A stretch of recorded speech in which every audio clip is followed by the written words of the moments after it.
فلسفه در 40 ایده پارت 2.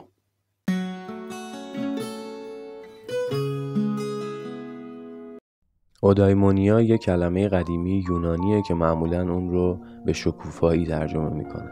مخصوصاً ارسطوی فیلسوف چنین تأکیدی داشت. اودایمونیا لیاقتش رو داره که بیشتر بهش توجه بکنیم و بیشتر رواجش بدیم، چرا که کاستی های یکی از محوری ترین اصطلاحات واژگان معاصر ما رو تصحیح میکنه و اون اصطلاح خوشبختیه. یونانیان باستان سفت و سخت عقیده داشتند که هدف زندگی خوشبخت بودن نیست. اونها این نظر رو مطرح کردند که هدف زندگی شکوفا شدنه. چیزی که خوشبختی رو از شکوفایی متمایز میکنه درد. این امکان کاملا وجود داره که به شکوفایی برسیم و در عین حال تحت فشار باشیم و رنج جسمانی و روانی بکشیم و یه بار سنگینی روی دوشمون باشه. از طرفی با ارزش ترین طرح‌های زندگی معمولاً در جاهایی هستند که با خرسندی در تعارضن. با این حال ارزش دنبال کردن رو داره.